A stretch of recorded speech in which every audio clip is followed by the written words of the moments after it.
Well, good afternoon, everyone, and welcome to this gathering. Welcome especially to our conversation starters today. Just briefly, Lynda Jessup joins us from Queen's University, and she is also Director of the North American Cultural Diplomacy Initiative, otherwise known as NACD. Owais Lightwala is Managing Director of Why Not Theatre in Toronto, and Vanessa Kwan is Program Director at Grunt Gallery, and also an artist and curator from Vancouver.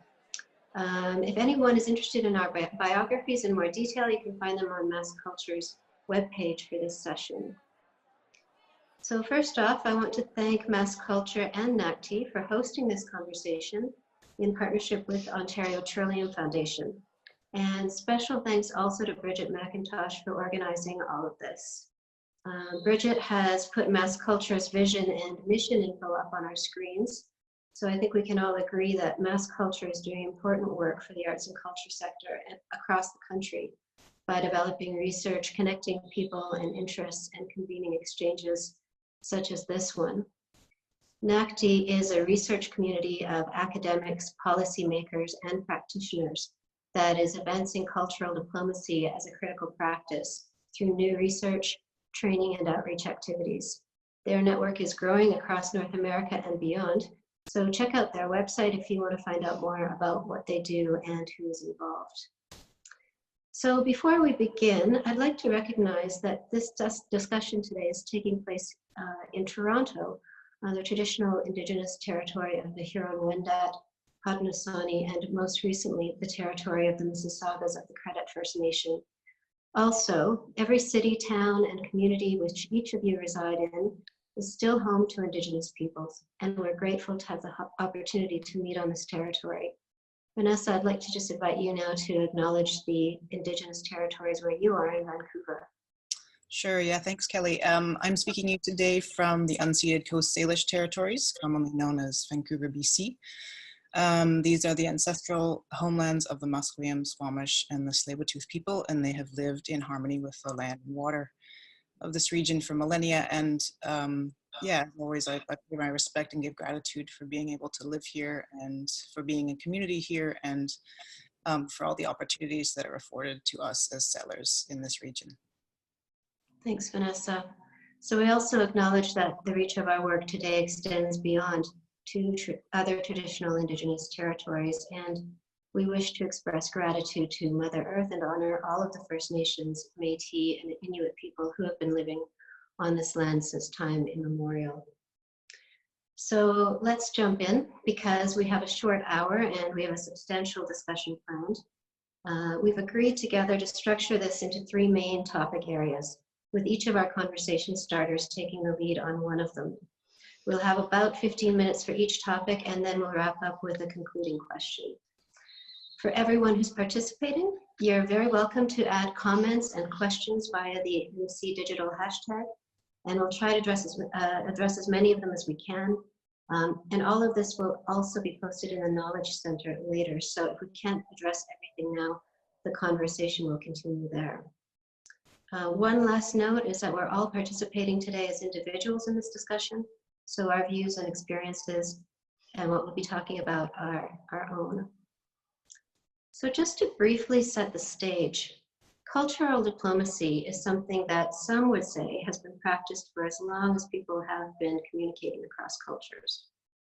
These days, government uses cultural diplomacy to help their foreign policy priorities, but others also, including cultural institutions and artists, also engage in cultural diplomacy through their international networks and various activities. So cultural diplomacy is practiced by different people in different ways. One thing that's clear is that we face big challenges in our modern world, and often these are cultural in nature. So cultural diplomacy is something that can help us to address these challenges. It can create spaces for resistance, self-reflection, dialogue, and bridge building. The scholar J.R. Kelly wrote that in the age of diplomacy, the age of diplomacy as an institution is giving way to an age of diplomacy as behavior. And so I think this is where we want to start our discussion today by asking, what do we think cultural diplomacy is? The topic of the dialogue today is Canada's use of arts and culture in diplomacy and international relations, which implies government. But our title is also, Can Artists Really Save the World? Exhibitions, exchanges, and other moments in Trojan-horse diplomacy. And this hints at something quite different. So, Lynda, you are the director of NACD, which devised this title. So what is cultural diplomacy to you, and what also is the metaphor of the Trojan horse that you're using to describe it? Okay. Or how do you think about it? All right. So I thought, when I was thinking about this, I thought what I might do is just start by saying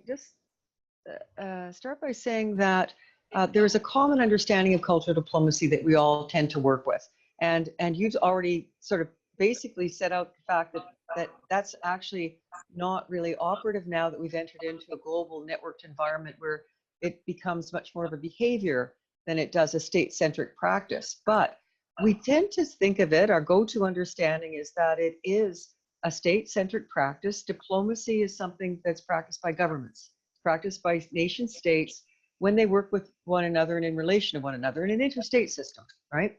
So it's a formal practice of diplomats.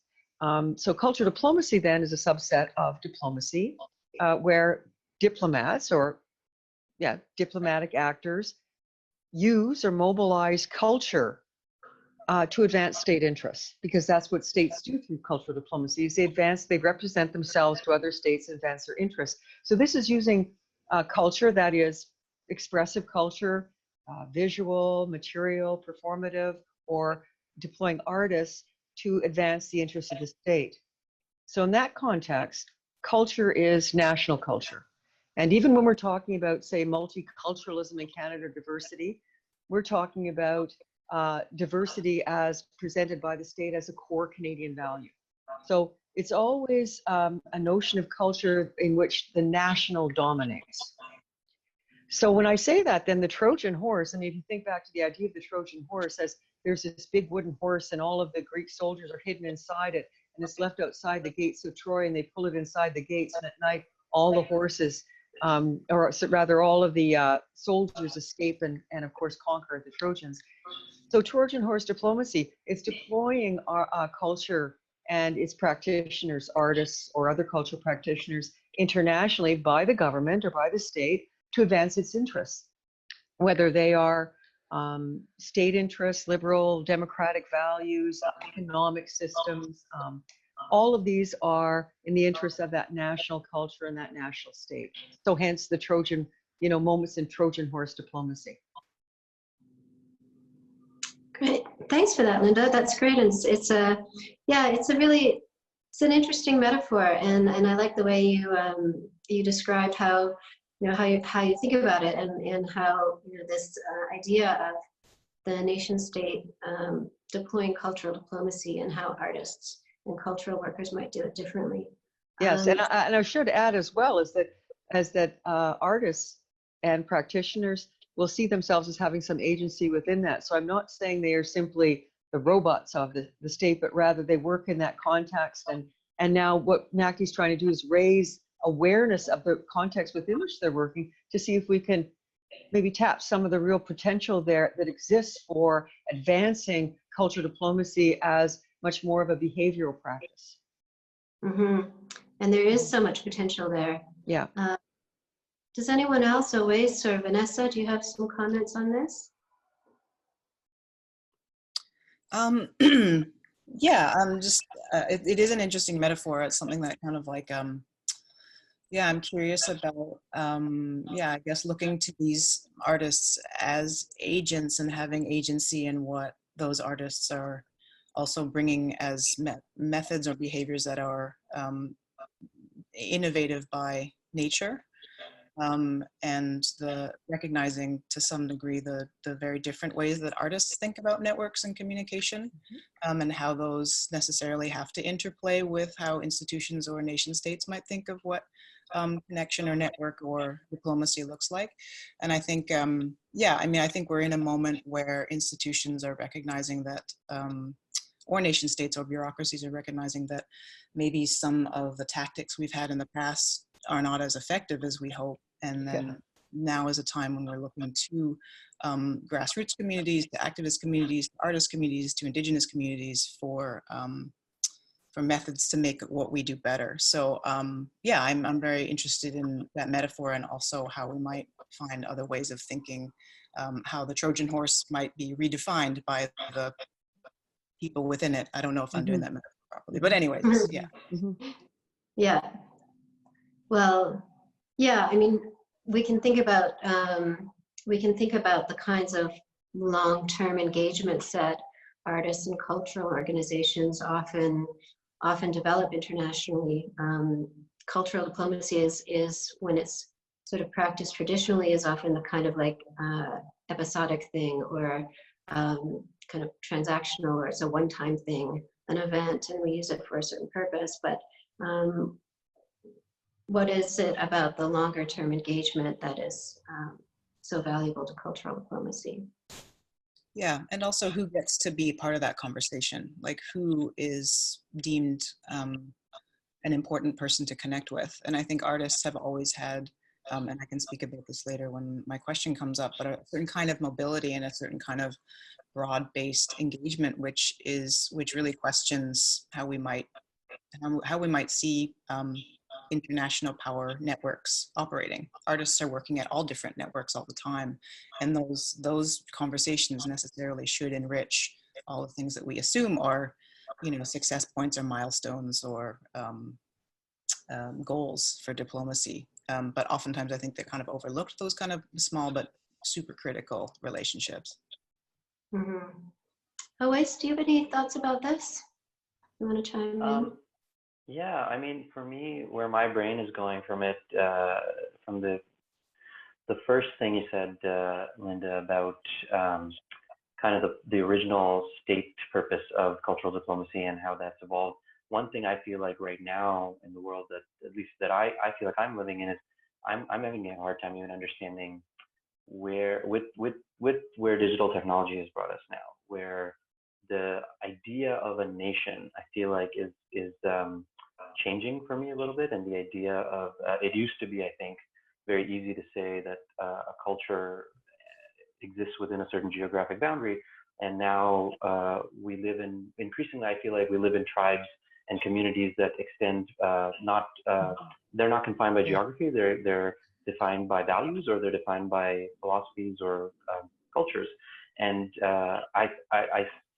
for me, the way I understand this is like, I feel like if tomorrow Alberta and Texas were to split into their own country, and Ontario and New York and California and BC were to split into their own country, we might have a very different way of organizing ourselves, because the political bent, let's say, of those regions have more in common across different countries than they do within the country, if that makes sense.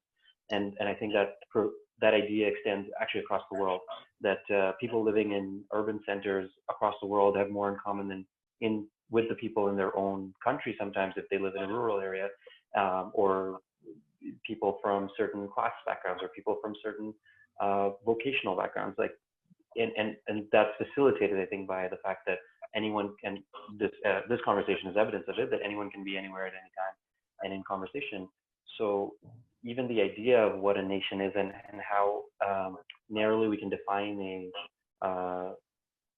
an entity that is a culture is already difficult for me, and then the challenge of then trying to manipulate that or engage with two national identities, let's say, that have significant amounts of overlap already is interesting.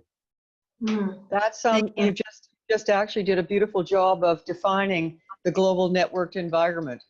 The fact that information technology and being able to access one another across space and time, so people aren't necessarily geographically bound.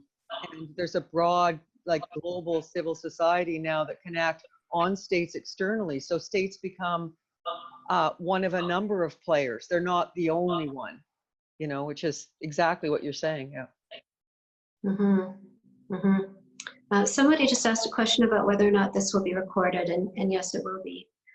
So if there's anything for quality control purposes? Yeah. Yeah, that's right. Yeah, those are great points you raised, and I think, yeah, it's something that people are talking about and writing about a lot. This idea of what is the value of cultural diplomacy now in this global networked environment, because it is such a different way of for everyone of being, and yeah, we can't assume that we have sort of cohesive groups of certain identity groups based around nationality. Well, now there's global cities, as you were saying. There are global cities it's a network unto itself, and they're advancing,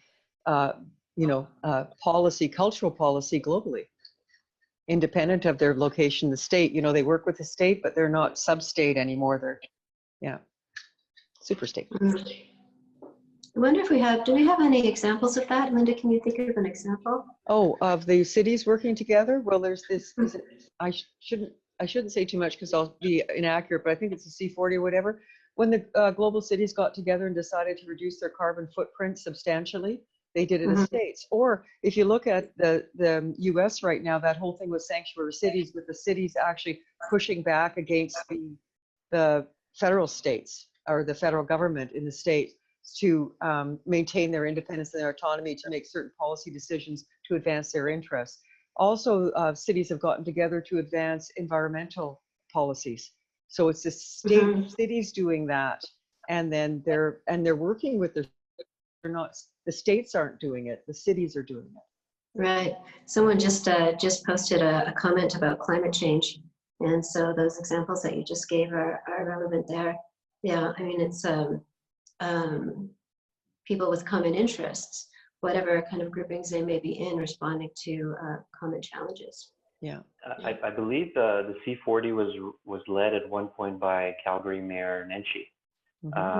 And that's another kind of, to your point, Lynda, of like cities acting as states, is not generally, I think, historically maybe was not considered part of a mayoral responsibility to be an international diplomat.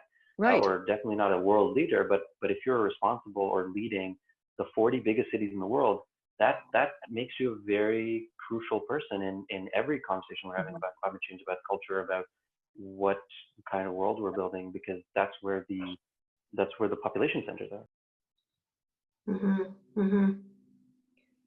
Another good example might be the climate change, when you have a global civil society, that is people across the globe all putting pressure on their states to get together. So there was the big agreement in Paris as a result of that. And that's where people are setting aside their primary allegiance to their state and its position on climate change to be part of a larger movement to insist that states as a group do something about climate change. So that's a different way of working too. That's not the way it used to work in the post-World War II period where we had state-centered diplomacy. And the fact that people can so easily communicate with the networks that we have now makes all of that so possible. Yeah. And the flip side of that climate change example is white supremacy is also now international.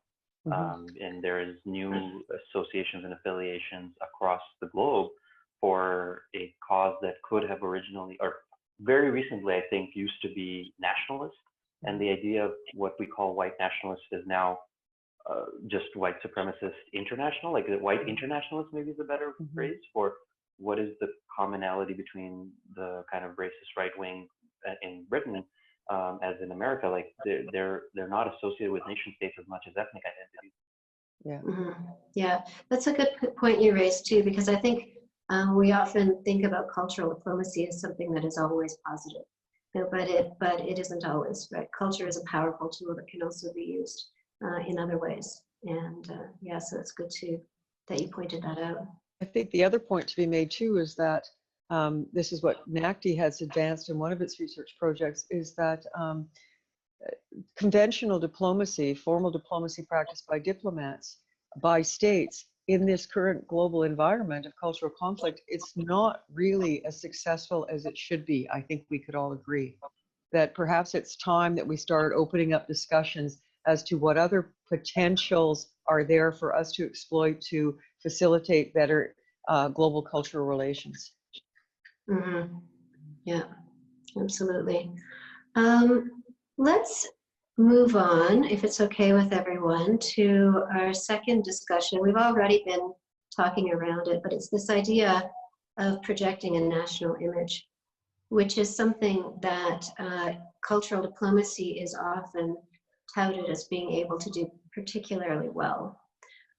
Yet we know that in Canada, you know, Canada is a very diverse place, regionally, culturally, socially, and Canada is also the territory of Indigenous people.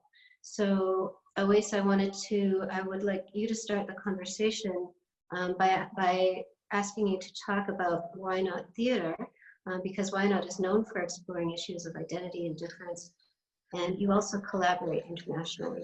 So if you could just tell us a bit about your work and also its impact in relation to this idea of projecting a national image. I can definitely speak to our work. I won't presume that we make any impact on the national image. That feels like a very tall order. And basically, why not? What it means for you? Yeah. For me, yeah. Why not thinks of ourselves, we call ourselves an international company with its base in Toronto. And that for us, I think, comes from a variety of reasons, and it's been formative since the company's founding. So when Ravi Jain, the artistic director, founded Why Not in 2007, he was coming back to Toronto actually after doing international training for almost 10 years in New York and London and Paris and Greece. And he had a whole slew of experiences and a network of artists and network of different training institutions that he had been part of. And coming back to Toronto, for him, especially as a first-gen Canadian, the son of Indian immigrants, I think the idea of being Canadian and definitely the idea of being Torontonian is deeply enmeshed with the idea of internationalness, because this is a city that I would say is international, and that more than half of the city is not born here, or at least is the immediate descendant of someone who's not born here, and we have, as you know, we have tried to create a culture in which the pluralism of all those cultures is retained and is celebrated, and where we're getting to now, which is a very exciting place, I think, is the conversation between all those cultures, and the kind of intercultural dialogue is maybe the next wave of it. And for us, the relationship that we have as a company based in Toronto with the work that's happening internationally, and with the artists that are international and vice versa, was a necessary thing in order to, in this age, in the global connected world, it feels like you almost can't really be in isolation. You can't be defining yourself by a geographic boundary anymore. You kind of have to define yourself by the tribe you're a part of, and the tribe I think we're a part of is a global one that exists in many different cities in many different countries in the world. And what that's manifested in terms of our work has been everything from touring to other places and bringing shows there.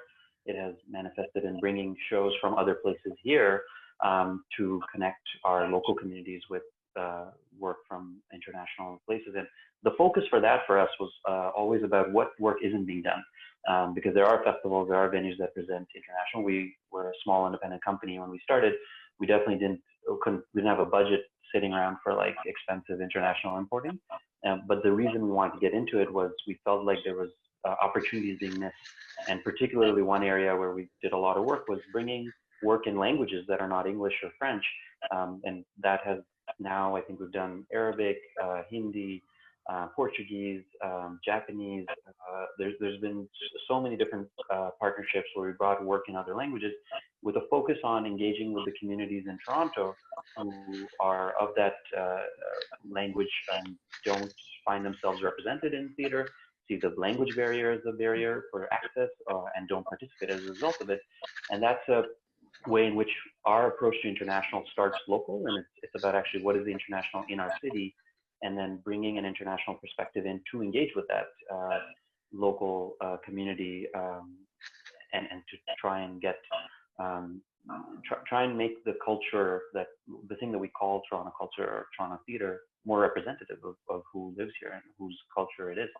And some of the things that have more recently evolved for us is getting into creating work partnerships with international artists. So we have lots of projects that are led by us where we are bringing international artists from all over the world, just looking for the best people to work with, to work on a project. And also because a core value for the company is the exploration of difference and the interest in different perspective. International is a really great way to broaden your perspective and to broaden your the diversity of viewpoints that you're bringing into a collaboration. And more what we're finding is it's changing the work that we make. It's changing the way that we work. It's changing the quality of it. It's opening up possibilities that we would not have considered or seen, to bring in those perspectives and those voices. And an artist who's working in Turkey, when we collaborate with them and they bring a very different lived reality of what it means even to be an artist, to call himself an artist in the political climate where the state is quite scary right now. And the idea of saying whatever you want and railing against the political system is not as, it's not the same equation as it would be here. And we take so much about our context, I think, for granted until you are confronted with another context, another situational start point. So all that to say, I still don't have an answer for you about what our national image is. I think I struggle with the idea of a national image in a country that is, and this really came up for me, I think, around the 150 most recently, where there were so many great conversations about what is it that we are celebrating 150th of, and we're just starting to decolonize or start talking about decolonizing, I should say.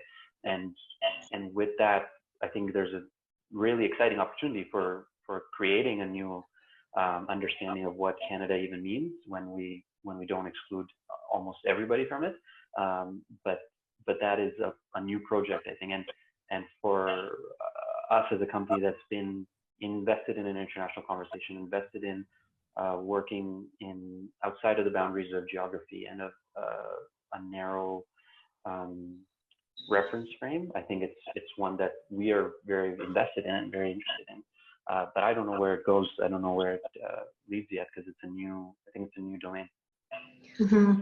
Thank you. And you raised, I was just jotting down some of the words that you were using, and you talked about two-way exchange, intercultural dialogue, international conversation, partnerships. It's all about like sort of a different way of engaging. It's not about a one-way kind of promotional projection. It's something completely different. Would anyone like to address that? Yeah, I wanted to add, I thought that was great because you bring up one of the key things is that the global is in the local. So the international environment, but it's really a global environment. And in Toronto, you have such a wealth of diversity to draw on. There's so many, it's diaspora diplomacy, it's called. And so that idea of communicating with different groups who also communicate externally with people that they're connected to internationally. And it could be that there isn't a national image. It could be that there are as many national images of Canada as there are diasporic communities in Toronto. And it has to be the ability to speak to those different groups. And for those people, those Canadians, to communicate, they become the people who are translating. They're standing at the intersection of different cultures. So they're standing at cultural intersections, and they are, we have to accept that we acuity right across the globe. We only have it within a certain cultural frame, and we get to the border. But those people can stand at those intersections and do that kind of interpretive work that needs to be done with artists and gallery spaces and cultural institutions supporting that kind of work. That's where I think there's huge potential that's untapped by states. Mm-hmm.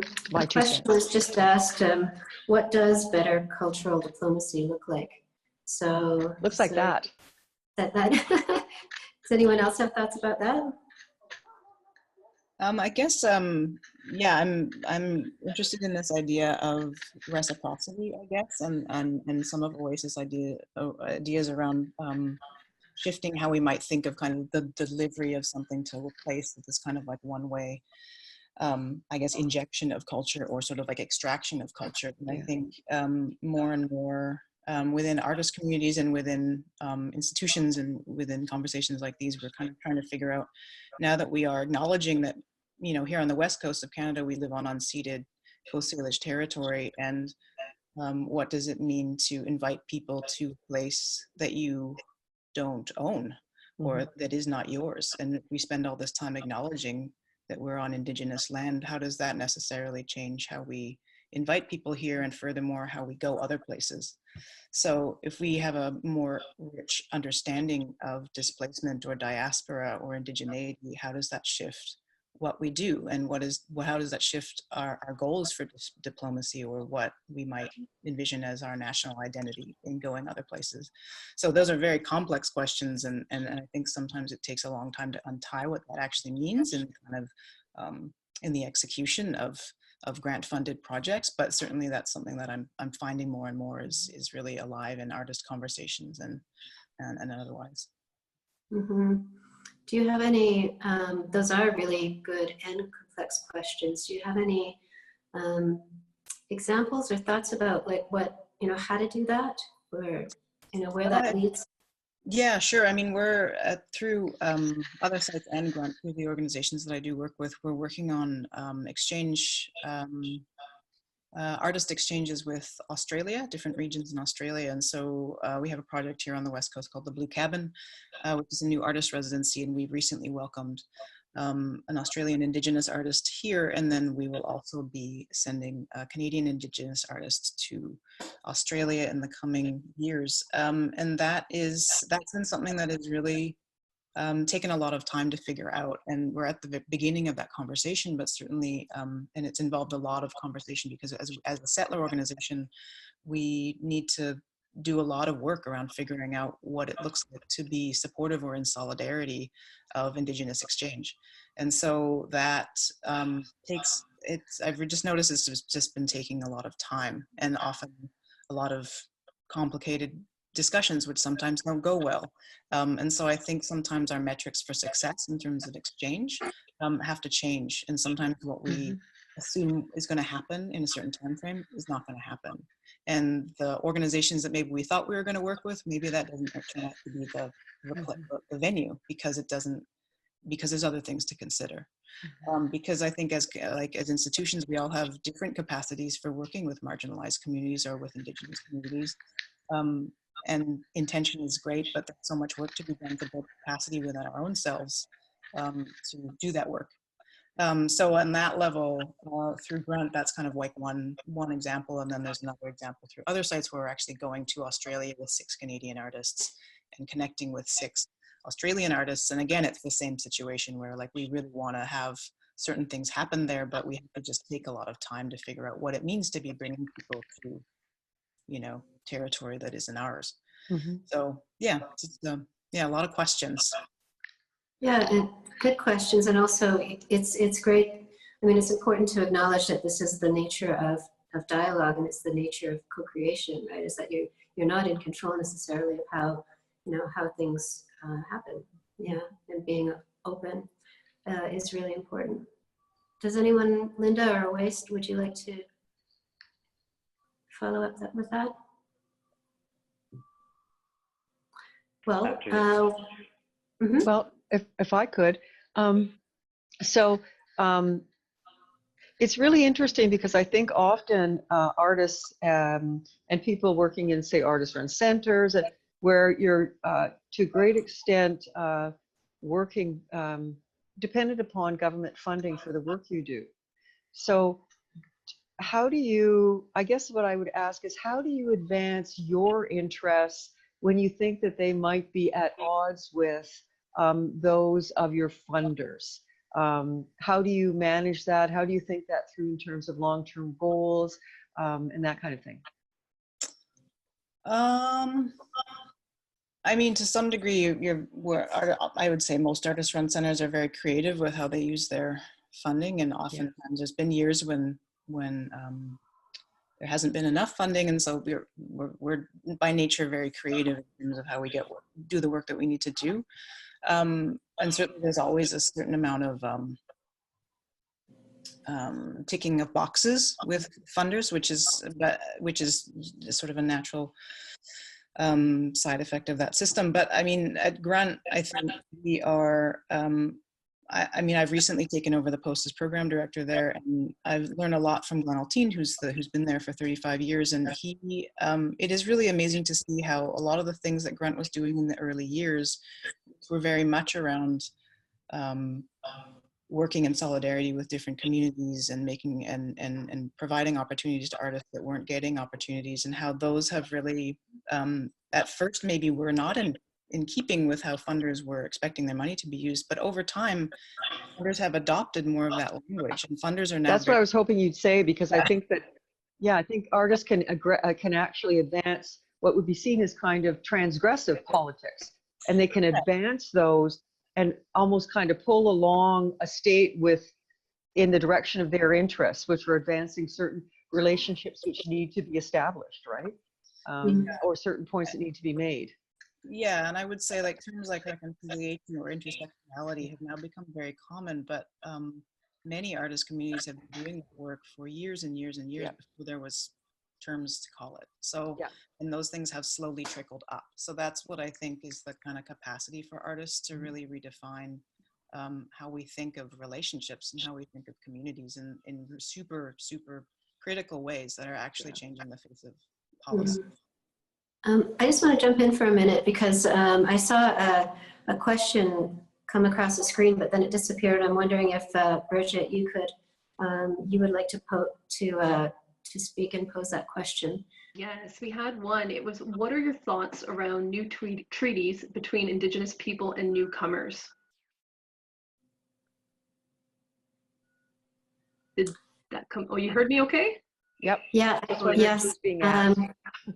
Vanessa, is it? This came from, I think it was, make sure I got it right, from Lisa Hickey Brucerer, and I'm sorry, Lisa, I think I'm mispronouncing your name, but she works in municipal government, so has that perspective. Okay, so Vanessa was speaking, so it would be to Vanessa, right? Oh, okay. So new treaties between Indigenous peoples and newcomers? I mean, I don't feel like I know an awful lot about what that process would look like. I think it is I think from the conversations that I've had with artists, for instance, artists who are Asian Canadian and who are working in solidarity with Indigenous community, there are a lot of ways that folks who have immigrated here are coming to realize that this is unceded territory and that their presence is actually another kind of displacement. And so there is like there is a growing conversation, I think, of this, of like, what does it mean to be in solidarity and have common goals and interests in redefining what the settler state might look like from immigrants and Indigenous peoples. So, I mean, I think that this is a very rich conversation to have. I don't know what a treaty process or an agreement process would look like, but yeah, I mean, I think the idea is. I think, thanks, Vanessa, and for the question. And I think that this will be posted on the Knowledge Center site, and a deeper dialogue can continue a conversation on this particular topic as well, if there are other people who have thoughts about it. I want actually to move on to our last question now, because the time is just flying by. So our last discussion is about what artists bring to cultural diplomacy. And I want to just share a quote from a recent book by Nicholas Cull, who's a public diplomacy scholar. And he wrote that artists are by their nature protean figures whose creative energy is the antithesis of the cautious approach of formal foreign policy. So we touched on this a bit already, the idea that that artists can activate change in different ways, and artists are already involved in cultural diplomacy. So Vanessa, as an organizer, as a curator, as an artist, you've been involved in a number of international projects and collaborations, and you use these words a lot in your practice: collaboration, mobility, negotiation. Could you talk about these words and in relation to cultural diplomacy? Yeah, sure. I mean, I guess I've kind of started touching on these things in our previous discussion, but yeah, I mean, when we first started having this conversation, Kelly, I remember thinking sort of immediately about Hank Bull, who's a very senior artist in Vancouver, and involvement at the Western Front, and how in the early years of that institution, their international reputation was really very much owing to just the way Hank was in his art practice, and how he would bring people to the Western Front, he would travel and he would bring people back, and it became much of their international reputation was built on essentially that practice.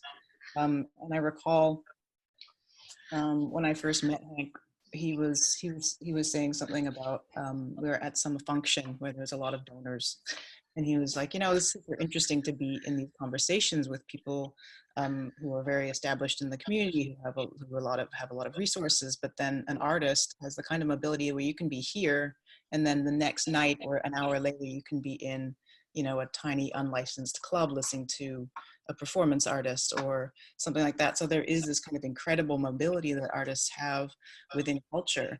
And I think that expands internationally. And so one of the things that I am so grateful for as someone who works in the arts and who works with artists is that there is always this kind of like influx of ideas from many different levels of engagement.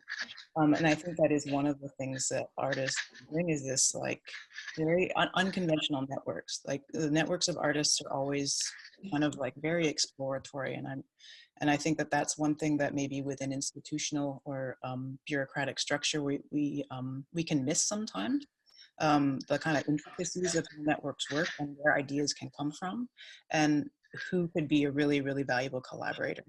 So within communities, I think I'm always really excited by unlikely collaborations. And I often think about our practices as also bringing a kind of implausibility to the world. Like that is ultimately like one of the things that we love about artists is that they make us think in ways we didn't think were necessarily possible, or they create a project that you're like, I cannot believe that happened. And I think that that's also possible within this culture of diplomacy, is that there are results that we haven't even imagined yet, and those answers can come from artist communities. And I think that idea of negotiation is also part of that. Is like, how do we negotiate? And within a kind of like diplomatic framework, negotiation might seem like a certain kind of activity, but actually communication is a human thing, and it shifts and changes in the same way that art practices are shifting and changing. And that's where I also think this idea of like of time scale and reciprocity comes in that these are very complex human interactions at the very base level, and sometimes they take a long time to develop. And from those human relationships come incredibly rich and financially explosive art projects, for instance, or really incredible sort of like community engaged practices, or things that have huge public faces, which generate those kinds of like metrics that we pay attention to in larger bureaucracies. But at the level, they start with a conversation, they start with a kind of creative spark. And so I think in my work, the best thing I can do, if I can do it, is to not lose sight of what those micro relationships, of those deep and seemingly inconsequential relationships are, and bringing those up into ways that we can kind of like get funding for them and continue those conversations and create projects of scale from what begins as a very basic conversation, a human interaction. Mm-hmm. I love that you use the word implausibility in this very positive and forward-looking way. Owais or Lynda, would you like to chime in? I would, but I'll wait. Go ahead. Owais?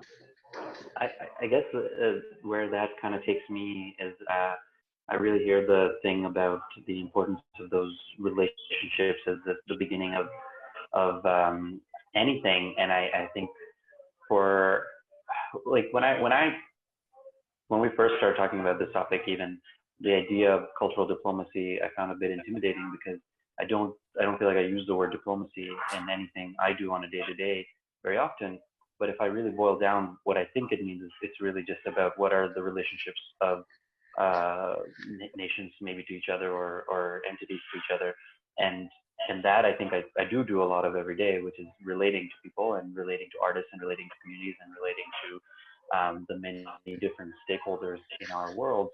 And I think the larger piece of how we do this and how we do this at scale, or how we do this in better ways, all can be boiled down to like, how do we do it on the relationship level with the people involved, because that is where I think it's most that I think takes that seed. I think maybe that's the analogy I want. Depending on what seed you plant, you'll get a different tree, and the fruits of that tree will be very different depending on where that starts from.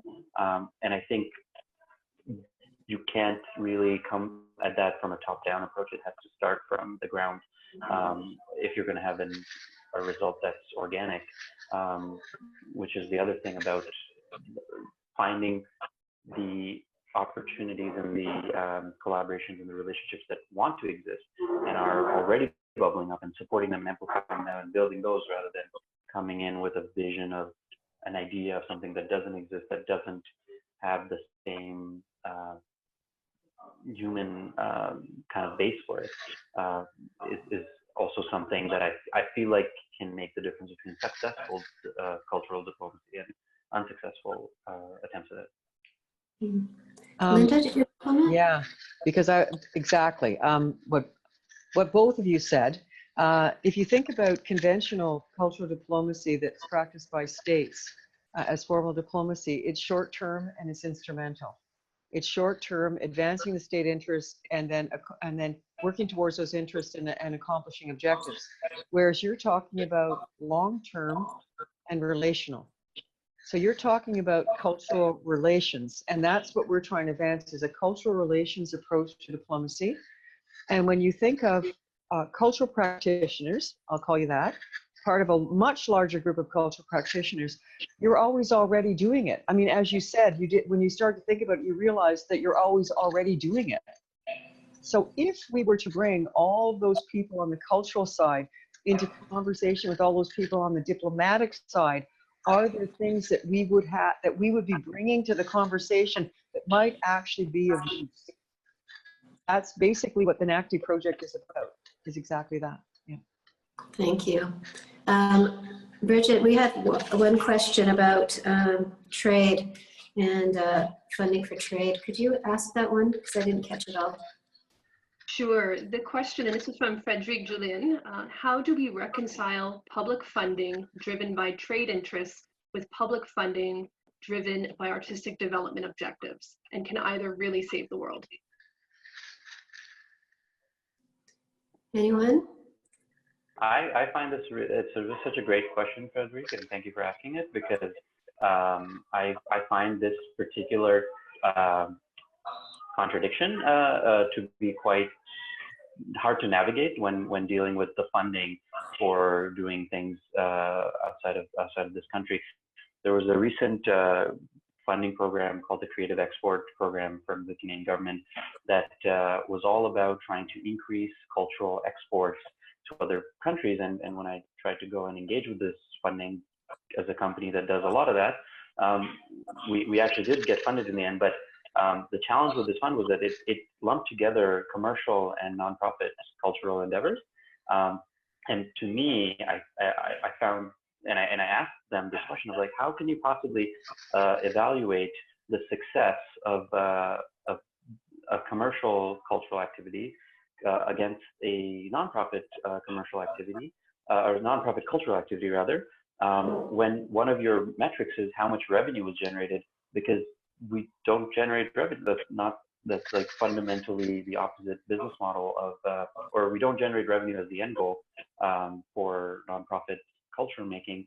And they didn't really have a great answer for that. And I think it's because that was driven by a trade export something agenda. I don't know where it came from in terms of why that money was made available and what the reason behind it was. But when it kind of filtered down and you looked at who got the funding, who got larger shares of it, and who got smaller amounts of it, I think it is a disproportionate. It just doesn't make any sense, actually. Like how we can reconcile those two things for for me at least, was something that I'm still having trouble navigating. The more I engage with like this kind of federal export level thinking around culture and cultural work, because I think our economic model is so different from every other business that we're not really in the same, we're not in it for the same thing. Thank you. So this leads to our concluding question, which has come up far too fast. But in June of this year, the Senate of Canada published their report on Canada's cultural diplomacy, which was the result of an extensive study that involved testimony from many people in the cultural sector. And it's posted on the Senate's website as well as, I think, on Mass Culture's website. The report's main conclusion was that culture should be a pillar of Canada's foreign policy. So we've started to talk about things like, we've started to talk about possibility, the importance of possibility, the importance of exchange, of scale in terms of time, longevity, resources, and then Lynda also raised the importance of exchange between policymakers and cultural practitioners, and what would happen if there was a conversation that developed there. So to sum up today, I'd just like to ask each of you to offer your thoughts about what you think culture being a pillar of Canada's foreign policy should look like. What needs to be done to make this happen, and what are the important things to not lose or to develop?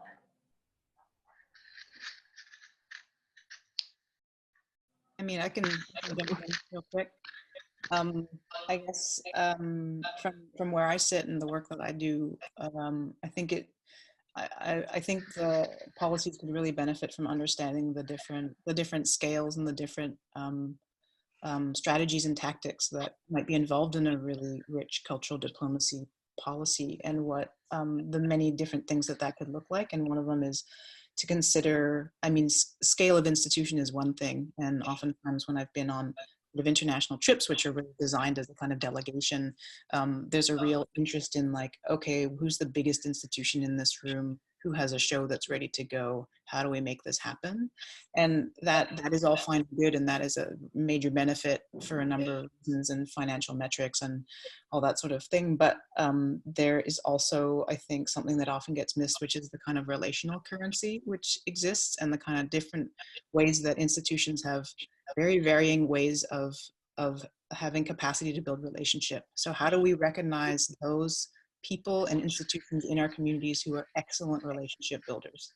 So they might not be part of the largest institutions, but they're actually very skilled and have huge currency. And those people will make so much money for everybody over time, if you know what I mean. And I don't mean it in that kind of in a crass way, but in terms of currency and relationship and investment and work, those are the people that you should invest in, as well as the large institutions. It's just it's not one or the other, but I think there would be an appreciation of both. Great, thank you. Lynda, Owais? I think that the first thing that would have to be done is for there to be some definition of culture that's going on. I mean, culture, if you take a cultural studies approach to it, culture is attitudes, values, beliefs, experiences, backgrounds. Culture is that big fluid thing that diplomacy usually doesn't deal with, and unconfined. But if that is one of the definitions of culture, then it isn't a pillar. It should be like, as someone said in some other report, a thread that runs through everything.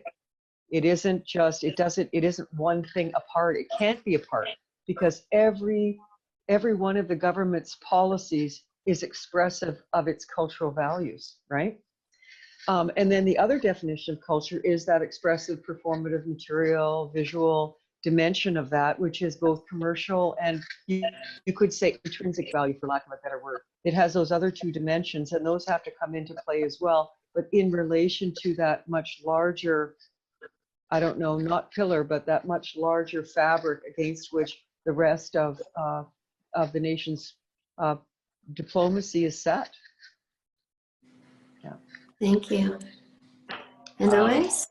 I think definitely super echoes to both what Vanessa and Lynda said in terms of the scale, being very hyper aware of what scale of institution and if we're talking about cultural workers you're engaging with, and what level of privilege that you even need to participate in this conversation. Because especially when it comes to working internationally, I find that it is very expensive. It's a very expensive thing to be able to do, and it privileges people who have access to resources, and then the people who get selected to get more resources are often the one who already have the most access to resources, because we have a bias towards people or institutions with resources, thinking that they will be better stewards of further resources because they already have experience managing resources.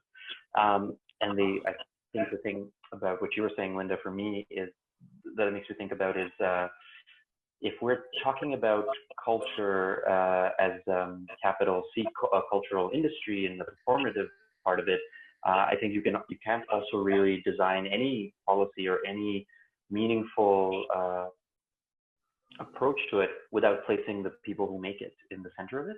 And it can't come from the bureaucracy and from a minister who is changing every year. It has to come from the people who are living it and working in it and are on the ground of it.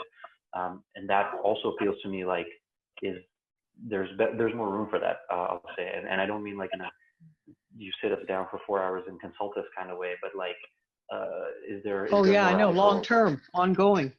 And the giving of power, like could you what does it look like to actually empower the creative cultural communities that we are supposedly so proud of and want to export them everywhere because they're going to make our image great, but not actually give them the power of deciding how that happens and for whom and when and why. Like that feels to me like a thing where you can always do much, much better on.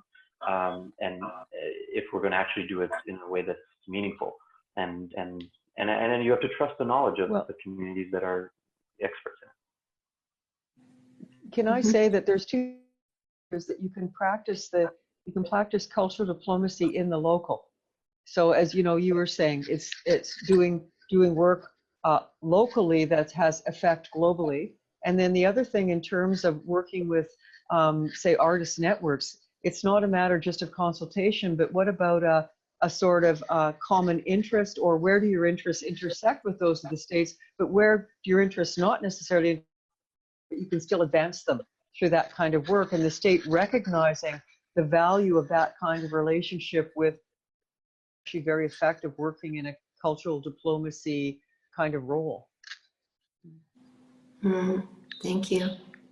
And we're out of time already.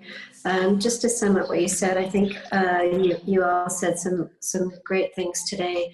And the idea of cultural connectors, about a relational type of practice, about meaningful exchange, the cultural practitioner and artist and cultural sector being at the center and involved in cultural diplomacy, and considering not the usual suspects, a broad and multi-layered approach to who does this work and who can connect and on what level. So thank you all so much. Once again, the recording of this will be posted on Mass Culture's website, and we also encourage you to continue the discussion in the Knowledge Center and on social media using the MC Digital hashtag.